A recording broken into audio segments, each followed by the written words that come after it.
clear the danger this time and find Bennett. Now Barrick has got some room to work in here. He's delivered the cross early. Palmer, Bennett pulling out to the right. Owen is the defender. And Bennett gets a cross in, Hurst! Well, this match has all the feelings of a cup tie, and really even more immediacy. Middlesbrough have to win, there are no replays for them. And Wednesday, after that terrible disappointment here against West Ham, will want to get their act back together very quickly. We've still got Norwich City to come here, of course. This is Davenport for Middlesbrough. And Dean Barrick, who's probably had more first-team games than he would have expected over the latter half of the season. Well, he's back there helping out. And kept his hand away from the ball too.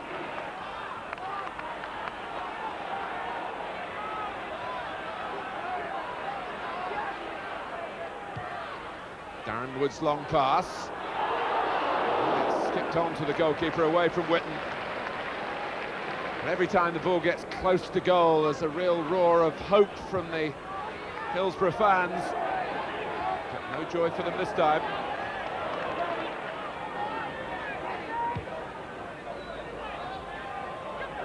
Slaven's header. Proctor. The whistle is gone. Benny Slaven knew that. Mark Proctor wanting particularly to do well against the club he left. Palmer didn't get it too far. Came to Kerr, and now Bennett for Sheffield Wednesday. Kerr half blocked it. On the bounce to skip through to David Hurst. He rather sliced it across goal. It's still in play with Dean Barrick. Hurst again. Barrick going hunting the ball once more. And here's Harper. Palmer. Good pressure now from Sheffield Wednesday.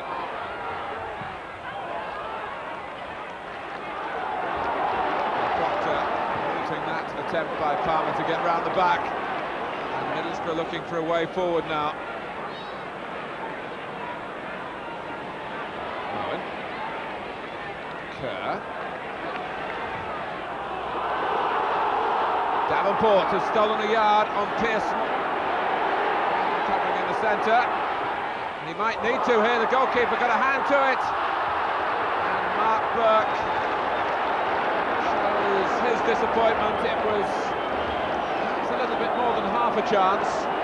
Set up by Davenport, who got the better of Pearson.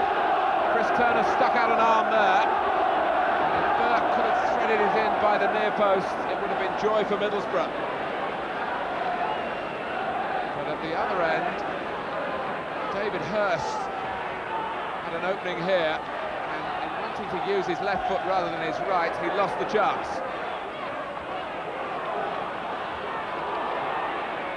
Slaven. Proctor trying to get to his feet while Slaven was weaving past him. Moen. Down from Davenport, Slaven. Davenport on the outside. And it was a tame finish. I knew really that Peter Davenport played a major part in with that first header. That's the tension in the shooting. It was scuffed wide.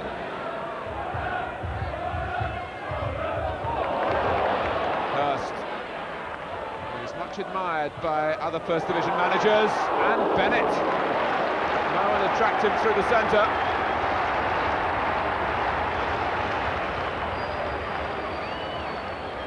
Sheffield Wednesday have a corner.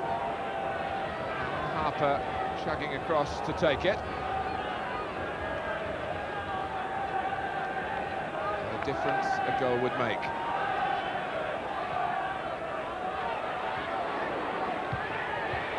Oh, well, that was skimming through the back from Hurst's volley. Middlesbrough rode their luck then. David Hurst doing a lot of work outside the penalty area. Bennett. Palmer.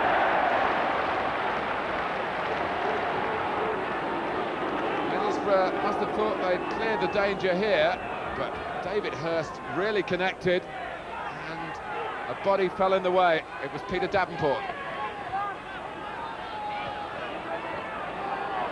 Kerr. Moen. And Middlesbrough have got to open the game out. A draw is no good to them. Slaven. He scored so many spectacular goals this season, so too has Hamilton. Not this time.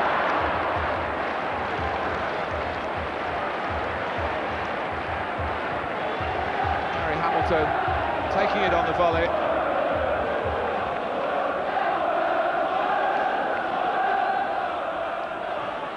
Bennett squeezing the pass away to Whitten, and he in turn. It's Palmer breaking through the centre, and he became the filling in the sandwich, but there's no penalty, not even an indirect free kick. To the relief of Middlesbrough and the frustration of Sheffield Wednesday. Here's Harper. Bennett. It was an awkward one for Hirst, but the control was superb. Oh, and it nearly beamed inside that far post. They're appealing for a corner, Sheffield Wednesday, and they've got it. And David Hirst with the original cross shot here. Poole pushed it out, and Kernigan couldn't prevent it crossing the line.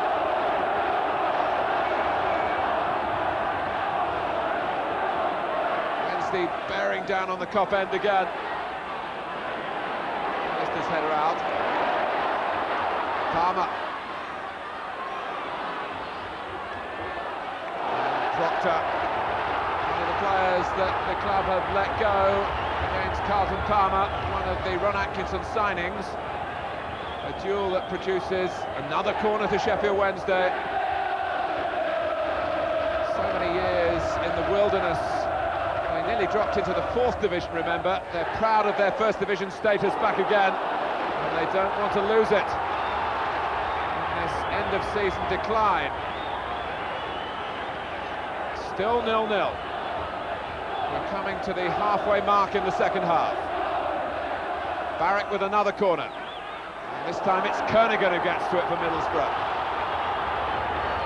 Well, there's not a room to swing a cat in that near post area, with Wednesday having this succession of set plays here. A little deeper this time. And it's a corner again.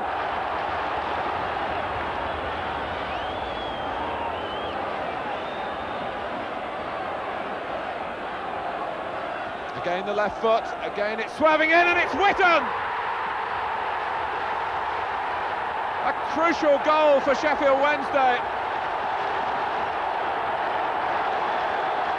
Delight mixed with relief for the Wednesday fans. This is a terrible moment for Middlesbrough.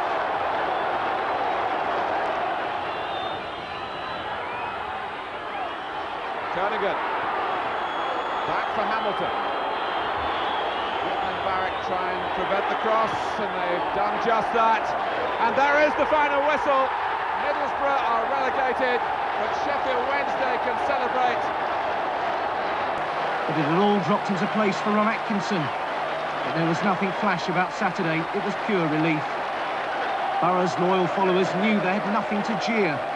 The players, meanwhile, left to learn their fate in the dressing room. It had been sealed at Luton, and by the most dubious of penalties. The stand-in referee from nearby Cambridge spotted a Norwich foul here, but no one knew where. Danny Wilson had missed one penalty already, but not that one. And the message to Boro was loud and clear. Back at Hillsborough, the players were devastated. Back at Hillsborough, the players were devastated, most of them beyond words. They left it to the man who'd inspired their highs to express their low.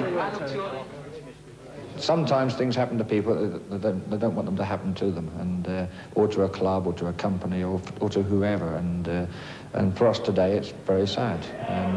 But we'll have to get over that. I mean, everybody has to get over it. And the summer will give the players a chance to heal and to come back in July in readiness for next season. And we'll be competitive next season and hopefully have a good season next year. Months ago, Middlesbrough took to the streets to salute the rebuilding of its football heritage. Bruce Rioch and his brave young men had written a great soccer success story, from bankruptcy to the First Division in 2 seasons. It took Boro 4 games to win their first 3 points, but the spirited teamwork that had been their hallmark was still sweeping the club forward, and in style too. The fans came rolling along in droves. Those that took to the road were rewarded at Coventry by a Bernie Slaven hat-trick as good as the First Division has seen all season. Slaven's instinctive finishing had survived from 3rd to 1st. His 18-goal total was to confirm him as one of the great bargain buys at £30,000.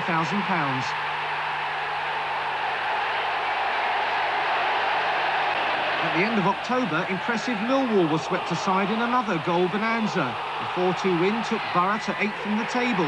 The First Division was impressed. We have a style about our play and the way in which we want our players to play. The main aim for us is obviously to stay in the First Division. I think that has to be the target of the goal for the team, for the club, because if we do that, then we can build upon that base. £750,000 Peter Davenport had arrived in Rioch's boldest move yet, but it was a dozen games before the expensive striker found the net. The goals weren't flowing so easily now, underlining Rioch's mid-term caution. But still, the fans had no real thoughts of the drop. Even cup defeat by Grimsby was soon forgotten when Mark Burke rounded off an emphatic win at Southampton with a brilliant goal. No one could have imagined it would be 12 games before Boro won again. Yet that display at bottom club West Ham looked to have been enough. Slaven again turned the game around single-handed with 2 in the last 5 minutes. It was the sort of display that makes a season, especially as Boro were to draw the next 3 games to make it 5 without defeat. Against struggling Aston Villa, though, Davenport's goal should have guaranteed survival. The rest, we know. When we were leading 1-0 with seconds to go, and that game we should have won. Long periods where they were on top, but when you're ahead 1-0 with seconds to go, you want to clear the game up and go home with 3 points. And those 2 extra points, I believe, would have kept us in the First Division. I mean, when I first came here, the average gate was about 6, and then it increased to 10, 15. I think this year, the secretary said we're 12 people short of 20,000. I think they'll stay with us because they've been very good to us, very patient. They'll miss this year the trips to Old Trafford, or next year the trips to Old Trafford and Anfield and Goodison. Looking for some luck. They had the moments of pressure, but Wednesday just threw players in the way. Even Tony Mowbray, the very heartbeat of the team, couldn't do it for them this time. Getting to the cross was one thing. Nor could Bernie Slaven find something. When Boro produced some delightful touches right at the end, it just wouldn't fall for him.